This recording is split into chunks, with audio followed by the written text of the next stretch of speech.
toutes et à tous, c'est Hermès, j'espère que vous allez bien, j'espère que vous avez aimé et apprécié les vidéos précédentes. Cette vidéo sera extrêmement particulière, elle sera probablement la plus importante de l'année, donc s'il y en a une seule à regarder potentiellement c'est celle-ci, et puis après si vous êtes que de passage, je vous souhaite une excellente continuation, cette vidéo sera extrêmement importante. On va parler pattern, on va parler fractal, on va parler cycle du Bitcoin, et on va parler bear market. Voilà, parce que nous sommes bel et bien rentrés en bear market depuis la cassure de ces précédents lots. La tendance en weekly est complètement baissière. Nous avons écrasé les précédents lots en mensuel par rapport au précédent W weekly qu'il y avait en juillet 2021. Nous sommes bel et bien rentrés en bear market. Est-ce que ça veut dire que c'est la fin du monde? Pas nécessairement. Est-ce qu'il faut rester bull? Certainement pas sur du court terme. Certainement pas sur du court terme. Et on a peut-être une porte de sortie en or massif qui va se présenter devant nous. Et celle-ci, par rapport à tout ce qu'on va voir dans cette vidéo, faudra franchement pas la louper. Que vous soyez bull, que vous soyez bear, que vous soyez d'accord ou pas d'accord, potentiellement, je vous préconiserai très fortement de la jouer, et personnellement, je la jouerai, quitte à ne pas gagner. Parce que je rappelle, un concept fondamental extrêmement important, l'objectif des bull market, c'est de gagner de l'argent. L'idée, c'est pas être contre-courant. Donc, quand vous avez en fait des bougies vertes sur des bougies vertes sur des bougies vertes, notamment en weekly, l'objectif, c'est pas de se mettre à contre-courant, et beaucoup le font. Ok, parce qu'on n'est pas d'accord avec ce mouvement. Par contre, quand on est en train de rentrer dans un bear market, qu'on a des highs toujours plus bas que les précédents et des lows toujours plus bas, donc des plus bas toujours plus bas que les suivants, dès lors, il faut absolument switcher sa mentalité et dire « Ok, maintenant, je vais potentiellement encadrer plutôt des ventes pour profiter de ce bear market ». C'est complètement normal qu'aujourd'hui, une grande majorité d'entre nous, avec un énorme N majuscule, ne veulent pas le voir et ne veulent pas le jouer, car c'est extrêmement difficile à jouer. Je vais vous donner juste une toute petite astuce que moi j'ai mis en place parce que je l'ai bouffé, les bear markets, notamment sur les cryptoactifs en 2017. Et en réalité, j'avais pas compris une chose. Dans les bear markets, l'objectif, c'est pas de gagner de l'argent. Le principal objectif, c'est de pas en perdre ou potentiellement en perdre le moins possible. Vous avez énormément de techniques d'investissement, dollar cost average dans la descente, etc. Il faut être patient, potentiellement patient. On n'achète pas les couteaux qui tombent, on attend des jolies structures. Ça, il n'y a aucun problème avec ça. Néanmoins, l'objectif dans des bear markets, sauf si vous êtes trader de tendance, et je parle bien trader de tendance, l'objectif, c'est pas de gagner. L'objectif, c'est de perdre le moins possible. Dans les bull markets, aucun problème. On suit la tendance, on prend nos profits, on fait nos extensions Fibonacci, etc. Je voulais entamer cette vidéo en vous disant quelque chose de très important. Beaucoup d'influenceurs aujourd'hui targetent les 14 000 $, les 13 000 $, les 15 000 $. Si vous suivez Ichimoku Kinkoyo, c'est aux alentours des 10 000 $ par rapport à des précédents supports, notamment mensuels, sur Ichimoku Kinkoyo, sur une SSA, SSB notamment, ou une Chikuspan, etc. Donc il faut faire extrêmement attention à ça. On ne peut malheureusement pas, de façon rationnelle, le balayer d'un revers de main. Ce que je vais vous proposer, c'est qu'on va y aller à cette target. Et il est possible qu'on y aille à cette target. Je ne dis pas que c'est le plus probable, je dis tout simplement que c'est possible, malgré que, en effet, dans le passé, et ça ne reste qu'un billet psychologique de plus, on n'est jamais venu écraser les précédents ATH par rapport à des cycles. Ok. Mais potentiellement, on va essayer quand même de l'encadrer, parce que j'ai remarqué quelque chose, j'ai fait un travail relativement poussé ce matin, que j'avais déjà fait dans le passé, et que pour vous, je vous propose de refaire, qui m'a potentiellement beaucoup aidé à gommer beaucoup de biais psychologiques. Et j'espère que ça va vous aider. On ne parlera que Bitcoin dans cette vidéo, pas du tout de fondamental, pas du tout de news, pas du tout de target, etc. On ne parlera que technique sur des patterns, sur des droites de tendance, des lignes de tendance. Et vous allez voir, il faut s'accrocher parce que ça va faire flipper. On commence maintenant. Avant de commencer, je vous invite toujours à rejoindre le Discord des rois du marché. On est plus de 9600 sur ce Discord. Merci à tous de votre bienveillance, de partager votre charte, de partager vos fondamentaux, notamment sur des cryptoactifs ou potentiellement des actions plus traditionnelles. N'hésitez pas à nous rejoindre, le lien sera dans la description de cette vidéo. Également, à l'intérieur, une documentation d'une stratégie qu'on utilise et qui est potentiellement très adaptée à ce cycle baissier potentiel de bear market qui potentiellement pourrait durer plusieurs mois et plusieurs années. N'hésitez pas à venir la télécharger, vous en imprégner, vous en inspirer. Je l'ai créé cette stratégie pendant le bear market. Donc pour le coup, je me suis imprégné bien sûr de beaucoup d'autres stratégies avec des retracements Fibonacci, mon expérience sur les Elliott Wave notamment. On va d'ailleurs un tout petit peu en parler si vous le souhaitez. Ça peut être très intéressant. Mais j'ai construit et j'ai rationné cette stratégie pendant toute une phase de bear market. Voilà, et je me suis imprégné d'autres plein de choses pour essayer de la vulgariser et la rendre très disponible et extrêmement simpliste à une très grande majorité d'entre nous avec un N majuscule. On commence tout de suite avec Bitcoin. On va tout effacer, on va passer Ichimoku Kinkoyo, on va pas se mentir, tout est baissier. Tout est baissier. Ok. Le seul petit salaud qu'on pourrait avoir au niveau d'Ichimoku Kinkoyo, notamment sur une bougie weekly, donc en hebdomadaire, ce serait potentiellement d'aller rechercher juste ici notre Tenkan, sur les 36 800 $. Potentiellement, notre Shikusman viendrait potentiellement travailler notre petit bas de nuage ou notre SSSB. Ok, ça, c'est potentiellement un rebond technique que beaucoup s'accordent à dire que potentiellement on l'aura. Il ne faudra à ce moment-là absolument pas lever les bras en l'air. Ce ne sera qu'un dead cat band, ce sera qu'un retracement, ce sera juste pour aller faire un nouveau plus bas. Pourquoi ? Parce que jusqu'à preuve du contraire, la dynamique est baissière. Et quand on fait en fait nos petits retracements de Fibonacci, on a ici un 382 qui viendrait chercher en fait un haut de SSB ici, et notre Chikou, ça peut être intéressant. Et derrière ici, sur notre 382, ce serait juste au-dessus au niveau de nos retracements Fibonacci, donc aux 34 200 $. En somme, mettez votre boîte de Pandore, parce que ici, en réalité, je vous le donne en 1000 et je le mets en jaune, ce sera notre point de sortie probablement, où pourrait edger très fortement notre capital. Et honnêtement, ça peut être cadeau. Pourquoi ? Parce que si on vient exactement, potentiellement sur les 382 juste ici, 34 000 $, 35 000 $, il y a un gap CME sur les 34 500 $, mais en réalité, le risque management, ce n'est pas si élevé que ça. C'est grosso modo un levier x5 pour couvrir l'intégralité de notre capital d'investissement. Je ne dis pas qu'on ne peut pas aller beaucoup plus haut, je dis juste que ici vous avez une boîte de Pandore et nécessairement il faudra agir dedans. Ok, on se retiendra de ça, on le reverra bien évidemment, potentiellement on aura des divergences baissières, etc. On aura potentiellement une toute petite structure en daily qu'on pourrait potentiellement jouer sur des plus petites time frames, etc. Mais grosso modo, il faut se rappeler de cette boîte de Pandore sous les 40 000 $. C'est à peu près ça l'idée. Entre les 35 000 et 40 000 $, ce sera notre point de sortie et beaucoup sortiront ici. Beaucoup sortiront ici. Donc, on continue et on va en mensuel. Ok, mensuel, c'est le sang. C'est le sang. Le seul truc qui peut nous sauver, entre guillemets, d'une bougie mensuelle, ça veut dire qu'à la fin du mois de mai, en somme, lundi, il faudrait qu'on soit au minimum en train de clôturer aux 37 566 $. Quand je dis ça comme ça fait un peu peur. Parce que rien n'indique qu'on pourrait éventuellement atteindre ce type de target de prix sur une clôture de bougie mensuelle. Si on fait ça, potentiellement, ce plan serait invalidé. Parce qu'on aurait tout simplement une chasse à la liquidité et pourquoi pas reconstruire des sauges. Mais il y a des choses techniques qui se sont passées et qui nous disent complètement la différence. Donc on peut potentiellement invalider ce plan, ça ne me pose aucun problème, mais techniquement le plus probable, c'est pas qu'on clôture ici, c'est qu'on vienne taper en réalité cet SSA juste ici, aux 10 000 $. Ah oui, si vous utilisez Ichimoku Kinkoyo, c'est potentiellement ce que vous devriez jouer. Si vous êtes chartiste et si vous suivez des structures en W weekly, etc., bah vous avez tout simplement ici, aux 13 880 $, la neckline de ce W trimestriel, et potentiellement sur un bas de clôture ici en mensuel, ce serait les 10 760 $. Voilà. Et ici, ce serait potentiellement notre boîte de Pandore pour recharger massivement du Bitcoin. Il faudra se l'encaisser. Ok ? En somme, je suis en train totalement de vous dire que potentiellement, on va encore se manger du moins 60% dans la tronche. Moins 50, moins 60%. Il faut vraiment se le marquer, on ne peut pas l'oublier. Et je continue la vidéo dans ce sens-là. J'ai pas envie de vous faire peur, juste, il faut que je crée j'ai juste envie de créer une réflexion dans votre esprit. C'est vraiment ça que j'essaye de faire, et c'est ce que j'essaye de me faire à moi. Et je sais que c'est difficile parce que je suis foncièrement boule, pour le coup. Et cette vidéo, en fait, me tend à rationaliser un état d'esprit qui est un petit peu trop bullish, et je l'ai tenu longtemps, malheureusement. Ce que j'ai sous les yeux ne l'est plus. Dès lors, je change pas mon fusil d'épaule, mais j'agis en fonction de ce que je vois et non pas en fonction de ce que je crois, et encore moins en fonction de ce que je veux. Puisque ce que je veux, c'est d'atteindre les targets de JP Morgan, de Goldman Sachs, à 135 000 $ le BTC.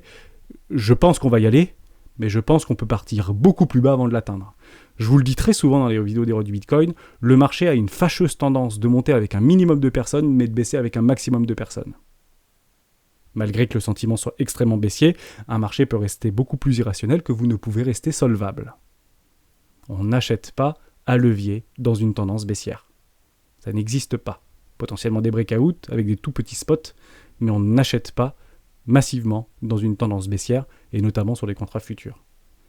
Vous allez mourir en faisant ça. Et je le sais parce que je l'ai fait il y a quelques années, et je suis mort. D'accord ? Et j'ai mis beaucoup de temps à m'en remettre. Donc pour tous les investisseurs qui m'écoutent, et je suis plutôt moi, tendance investisseur, je ne peux plus bouger sur ce marché. La seule chose que j'essaye de faire, et je le fais actuellement, il faut que je me hedge, tout simplement. Mon objectif n'est pas de gagner de l'argent ici, mon objectif est d'en perdre le moins possible. C'est super important ce que je vous dis. Ok, donc ça c'était pour la côté Ichimoku Kinkoyo, tout est baissier, Karel Perwal est complètement baissière, c'est une experte en Ichimoku Kinkoyo, regardez sa dernière vidéo, je l'ai partagée pour une toute petite touche d'humour sur le Discord dans l'onglet blabla. C'est très difficile en réalité, mais c'est très difficile pour vous, mais c'est très difficile pour nous, et c'est difficile pour tout le monde, et même pour les opérateurs de marché, et même pour la smart money. Soyez complètement convaincus de ça. Ils ont les moyens financiers de faire ce marché, mais ils ne vont pas en fait vous donner la possibilité de sortir à break-even de ce marché. C'est une certitude absolue. L'objectif, c'est de faire souffrir un maximum de gens, parce que rassurez-vous totalement, eux sont totalement couverts. Totalement couverts.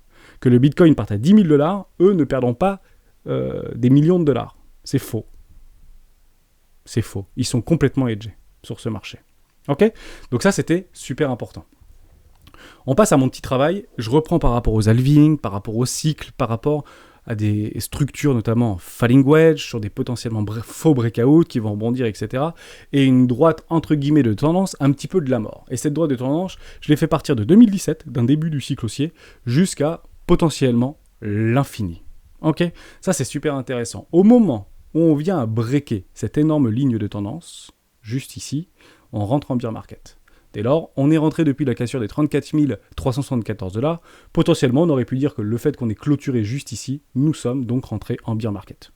Voilà, ok, c'est dit. On a clôturé, on a travaillé en dessous des lots, cette bougie nous a fait bien comprendre. À ce moment-là, donc il y a 3 semaines maintenant, j'ai annoncé sur la chaîne des rois du Bitcoin que nous étions rentrés en bear market. Tout simplement. Voilà, c'est clair, net, précis, extrêmement limpide.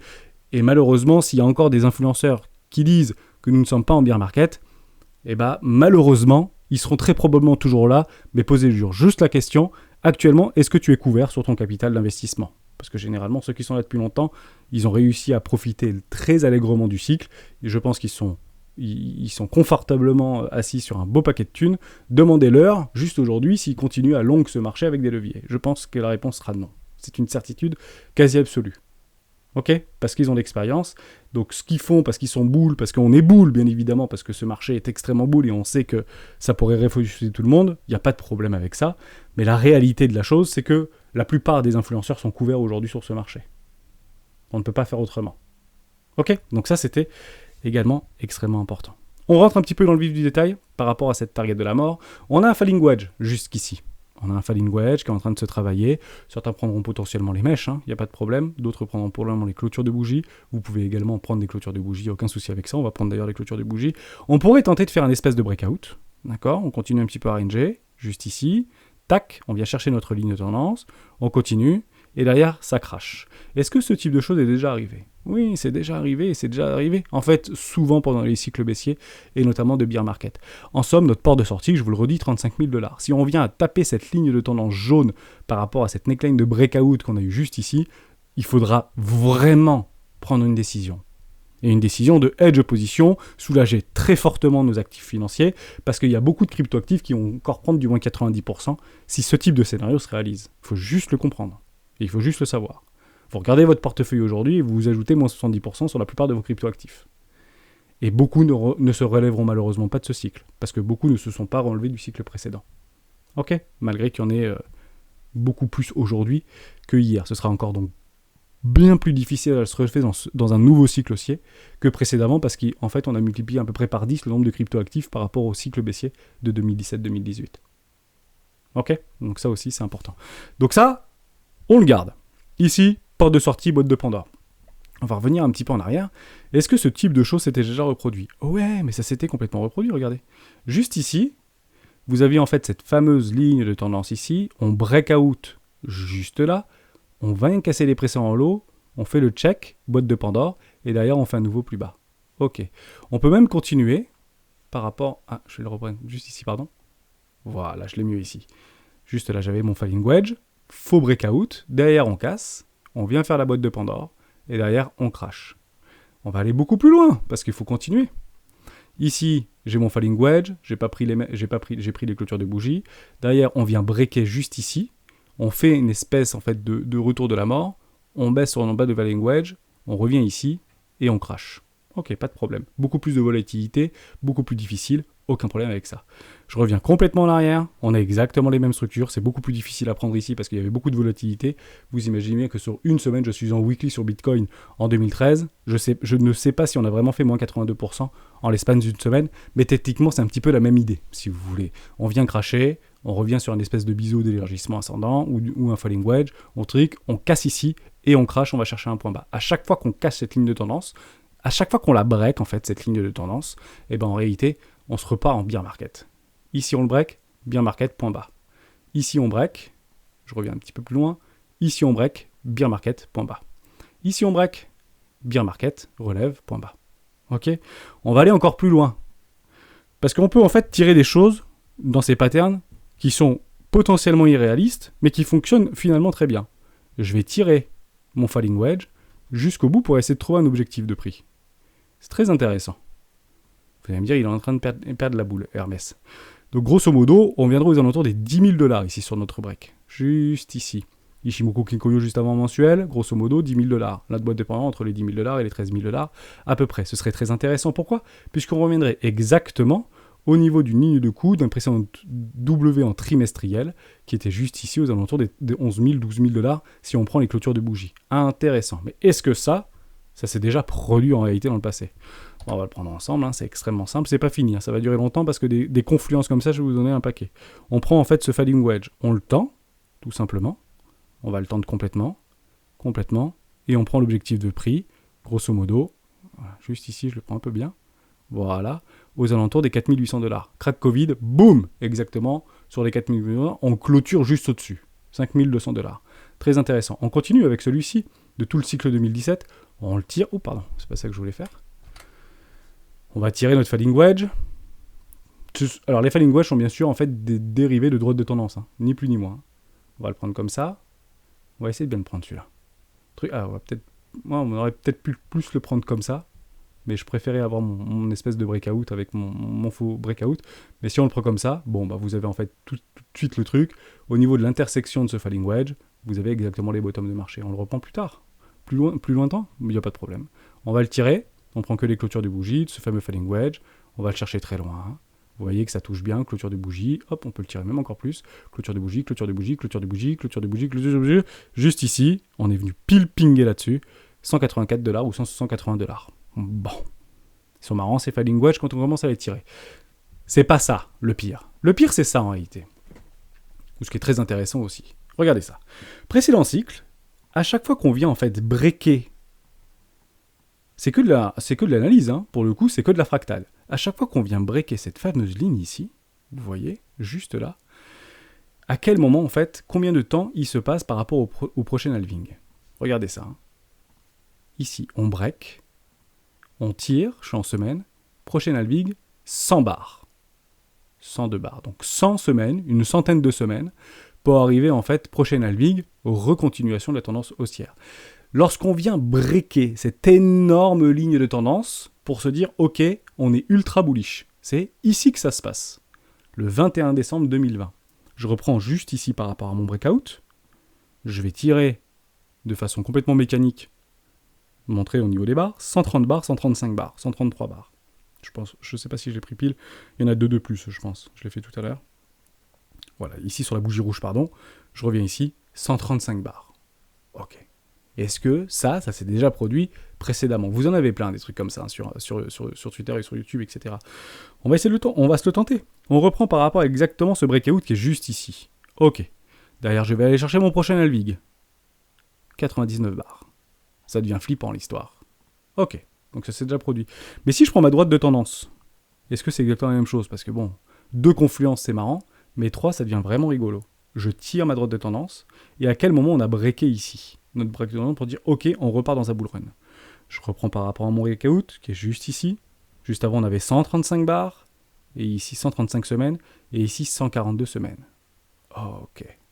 C'est très très intéressant cette histoire. À plus ou moins de 2 mois près. On revient dans le passé et on a exactement la même chose, etc., etc. Dès lors, ce qu'on est en train de penser, et ça c'est assez facile à faire, vous allez prendre vos tops de marché, vous allez prendre en bas par rapport à cette scission d'un biseau, entre guillemets, de rétrécissement, on a du moins 80%, moins 85% par rapport au précédent bear market. Vous prenez le bear market de 2017, vous prenez par rapport à votre top, ce point par rapport au retracement de notre falling wedge, ou ce point d'intersection, moins 84%, moins 83%, grosso modo par rapport à toute cette pattern-là. Vous continuez ici, vous allez le prendre en haut, on prend notre petit truc, moins 80, moins 83%, moins 85%. Vous avez compris un peu l'idée. Bon. C'est commence à être flippant. Dès lors, on peut reproduire exactement la même chose que ça. Donc on peut dire, dans une forme de prédiction, que maintenant qu'on a breaké juste ici, combien il y a de temps par rapport au prochain halving? Juste avant, on avait vu 100 bars, 100 bars et 100 bars. Donc en somme, 100 semaines, 100 semaines, 100 semaines. Si franchement, actuellement, le halving par rapport au hash rate actuel, c'est le 30 mars 2024. Bon, on va le tenter. C'est assez précis pour le coup. Et on y va. Mince. C'est bizarre ces confluences. Mais en somme, dans une fractale qui s'est déjà produite, on voit que entre le breakout de cette ligne entre guillemets de tendance extrêmement long terme depuis 2017, entre ce breakout par rapport au halving numéro 4, on a exactement 100 bars. On viendrait potentiellement casser cette énorme ligne jaune, comme on l'a vu précédemment, à 135 bars, 140 bars. Eh bien on y va. 135 bars, ça fait quand?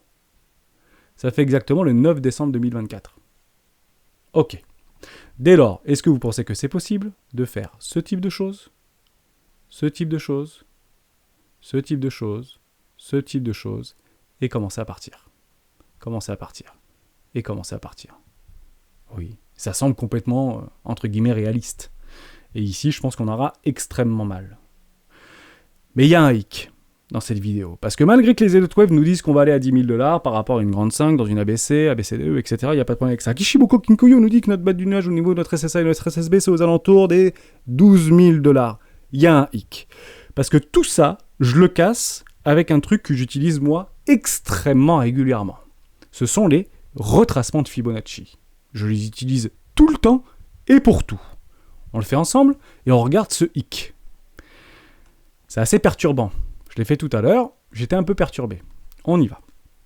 On va regarder par rapport à tous nos précédents trucs. Ici, c'était pareil par rapport au retracement. Vous pouvez tirer des lignes de tendance. Dès qu'on le break, vous comptez en fait le... C'est intéressant ça aussi. Vous avez en fait le point de retracement. Je trouvais ça marrant. Ok. On va prendre vraiment les ATH fin de cycle par rapport à un bull market puisque on s'accorde à dire qu'on a vécu le bull market de 2021 suite au crack Covid et que maintenant on est rentré en bear market. On prend un retracement Fibonacci. Je vais aller chercher mon top. Je vais aller chercher ma ligne ici de tendance extrême. Je vais aller chercher par rapport à un rebond technique, juste ici. D'accord? Rebond technique. Derrière, je viens exactement chercher mes 0,618. C'est chirurgical. Hein. D'accord? Je viens chercher le bas ici. Je prends mon pullback par rapport à mon falling wedge. Et derrière, je vais chercher un retracement Fibonacci des 0,618. On vient dans le passé. Important. On va regarder par rapport à tous les cycles. Je vais chercher ici mon top de marché. Je vais potentiellement ici chercher mon crash par rapport à mon ligne de tendance. Je prends juste là, au niveau de mon falling wedge, exactement les 0,618. Clôturé. Mince. Franchement, on est dedans, quoi. 0,618. On continue plus tard. Allez, on revient en arrière. Parce que ça marche pour le coup, les retracements Fibonacci. Et là, ça fait 2 fois que ça marche. On continue. Je vais pas prendre les mèches parce que je sais pas en fait si elle est vraiment valable, cette mèche. Mais ça marche aussi sur les clôtures de bougies. Mais si vous prenez que les clôtures de bougies sur les retracements Fibonacci, ne prenez dès lors que les clôtures de bougie. Je prends la clôture de bougie. Je vais par rapport à ma ligne jaune ici. Alors, je pars du principe qu'il y a vraiment eu des ordres, mais techniquement, je vais prendre que les clôtures de bougie. Je vais juste ici par rapport à mes précédents. Ici, high de clôture de bougie. Mince, c'est quand même incroyable l'histoire. On vient exactement sur les 0,610. Je prends juste ici, si je prends ce retracement-là, on vient clôturer, mais c'est impressionnant l'histoire, quoi. Exactement, fin de crash, 0,618. Dès lors, on va aller regarder où est-ce que ça nous tend, ces 0,618 par rapport à tout ce qu'on vient de faire comme travail. Allons-y. Bon. On attend ce crash, 0,618, 10 000 $, quoi. Et franchement, on le joue. Ok. On vient chercher notre ATH, juste ici. On va chercher notre bas de notre canal, de la mort, au niveau de la ligne de nos tendances, et on vient chercher juste au-dessus. Mince. On y est. Le problème, c'est qu'on y est là, sur les retracements de Fibonacci des 0,618. Alors, il est là notre top, ou il est à 10 000 $. Dans les cycles précédents, tous les extensions de Fibonacci nous mettaient sur les 0,618. Félicitations, nous sommes entre guillemets par rapport à un retracement Fibonacci systématique des 0,618 depuis le début du Bitcoin. Qu'est-ce qu'on joue alors ? Ce qu'on sait et ce qu'on peut éventuellement jouer, c'est un rebond technique. Tout le monde s'y accorde, il est probable qu'on vienne sortir les copains. L'invalidation de tout ce plan, c'est qu'on vienne en fait break et clôturer une semaine en weekly au-dessus de ces lignes jaunes. Ce n'est jamais arrivé. Dans tous les bear markets précédents, on n'est jamais en fait revenu clôturer au-dessus de cette ligne jaune. Dès lors, je ne dis pas que les performances passées reflètent nécessairement les performances futures. Je vous dis juste que si Bitcoin, et je pense que Bitcoin va faire son rebond puisqu'il a fait systématiquement précédemment, à revenir à très peu de choses près au niveau de cette fameuse ligne de tendance, qui est longue depuis 2017 pour le coup, et qui fonctionne plutôt bien. Dès lors, ici on prend une décision. C'est certain à 100% qu'il faudra prendre une décision, parce que malheureusement, si ça se répète, c'est possible qu'on aille plus bas. Or, il y a un hic. Notre retracement de Fibonacci des 0,618. J'arrêterai cette vidéo là-dessus. Je voulais juste en fait vous remettre en exergue tout ce qui est en train de se passer. Je reste aussi notre petit short squeeze au niveau des indicateurs techniques, mais plutôt court terme. On peut refaire ce rebond sans aucun problème, malgré qu'il y ait beaucoup de personnes qui sont actuellement en longue. Mais partez juste de ce principe qu'on le sait, on le voit, on le constate bien évidemment. C'est que si vous prenez les warriors de Bitfinex, à partir du principe que si on commence à perdre les précédents lots, si ça décroche, je vous l'avais déjà dit dans des vidéos des rois du Bitcoin, si ça décroche, il y aura probablement en fait des ventes forcées au marché qui seront forcément lourdes. Ok ? Je ne dis pas que ça nous emmènerait entre guillemets à 10 000 $ tout de suite, je dis juste que potentiellement, ça va être méga baissier, méga baissier, méga baissier, méga baissier. Et je vais vous rassurer quelque part, c'est qu'au moment où vous, dans votre esprit, vous serez réellement baissier, mais vraiment, vraiment baissier. Je ne sais pas où ce sera peut-être sur les 20 000 $, ou ici sur les 18 000 $, vous serez vraiment baissier. Et bizarrement, le marché va donner raison aux impatients, mais récompenser les plus patients. Et dès lors, à partir de maintenant, si je devais refaire qu'une seule chose de toute cette vidéo-là, j'efface tout, on la gardera pendant très très longtemps, en réalité, la seule chose qu'on pourrait regarder dans cette tendance, en réalité, du Bitcoin complètement haussière, depuis entre guillemets la nuit des temps, qu'il est haussier, je me dis que cette droite de tendance sur un marché exponentiellement croissant, on ne se met pas en logarithme, si on trace des droites de tendance, ça sert strictement à rien, bien évidemment, potentiellement que ceci est le plus important. Dès lors, à chaque fois qu'on passe au-dessus de cette ligne, c'est bull market. C'est bull market. Et potentiellement, on y va. Hein. Moi, ça ne me dérange pas avec vous. Hein. Mais par contre, il faudra vraiment attendre le signal. Et bull market. Aucun problème avec ça. Mais à partir de maintenant, il va falloir survivre dans un bear market. Si vous êtes trop exposé ici, vous avez potentiellement une boîte de Pandore qui va s'offrir à vous juste ici. Même si vous êtes en perte, hedgez votre portefeuille, soulagez vos portefeuilles d'actifs financiers, notamment cryptoactifs et potentiellement traditionnels, parce que si ça meurt au niveau des cryptoactifs, très probablement qu'on viendra chercher un peu plus bas, notamment sur les S&P 500. Il y a quand même des targets sur les premiers arrêts, sur les post-Covid, on en est encore loin au niveau du S&P 500, et je vous le dis, tout est baissier. Voilà. J'espère que j'ai été clair dans cette vidéo. Je voulais vraiment vous montrer ça. Vous voyez, des fois, l'analyse technique, c'est pas forcément d'aller chercher très très loin. C'est juste du bon sens par rapport à des fractales qui s'est déjà passé dans le passé.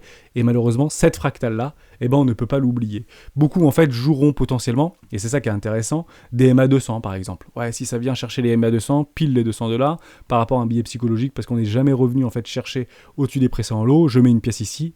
Pourquoi pas ? Pourquoi pas ? Je ne dis pas complètement le contraire. Mais on l'a déjà traversé plusieurs fois. Hein. Ici, on l'avait traversé au niveau du crack Covid. Ici, on l'avait traversé au niveau du crack Covid. Partez du principe que on commencera à arriver sur des bottoms de marché à partir des moins 80%. Et c'est très drôle parce que les moins 80% par rapport au précédent ATH, c'est exactement cette ligne de coup. Donc vous voyez que si vous voulez être rationnel en dollar cost average, ce que je peux préconiser, et j'ai vu pas mal de mes confrères influenceurs le préconiser, c'est que vous baquez en fait tous les 1000 ou tous les 5000 $. 30 000 $, j'achète. 25 000 $, j'achète. 20 000 $, j'achète. 15 000 $, j'achète. 10 000 $, j'achète. Et très probablement qu'on sera pas loin des bottoms de marché.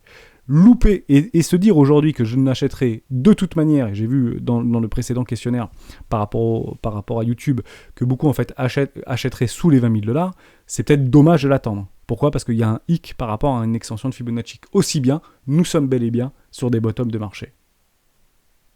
Les deux sont possibles. Moi, ce que je suis juste en train d'essayer de vous partager, c'est que les deux sont jouables. quitte à se faire éclater son stop et avoir une structure en W weekly. Et à ce moment-là, on changera potentiellement notre fusil d'épaule. On sera à break-even, on hedgera, on essaiera de faire attention, bien évidemment. Le marché ne nous donne jamais raison dans nos scénarios. C'est juste ça, en fait, qui me fait agir et qui me dit je ne peux pas balayer d'un revers de manche tous mes confrères influenceurs qui targetent aujourd'hui du 13 000 $ ou du 14 000 $. Il ne faut surtout pas le faire. Parce que le faire, c'est se mentir à soi-même. Et c'est tout simplement se biaiser. Donc il faut aller piocher un peu partout. Je suis parfaitement d'accord avec ça. D'aller chercher des RSI beaucoup plus bas que par rapport au cycle précédent, c'est possible. On peut aller chercher des RSI dans des extrêmes, dans une peur, etc. Puisque rappelez-vous que malheureusement par rapport à avant, malgré que ce soit très psychologique, c'est plus facile à comprendre qu'on peut retrouver un Bitcoin à 3 000 $ plutôt que de comprendre qu'on pouvait précédemment retrouver un Bitcoin à 300 $. C'est plus difficile. Aujourd'hui, il y a des institutionnels, etc. Ok, il y a des institutionnels, un MicroStrategy avec ses 120 000 Bitcoins. Mais partez du principe que s'il lâche ses 120 000 Bitcoins, ça va faire mal aux fesses. Parce que pensez pas que... Enfin, il est hedgé, très probablement qu'il est hedgé au niveau de son break-even, c'est quasiment certain.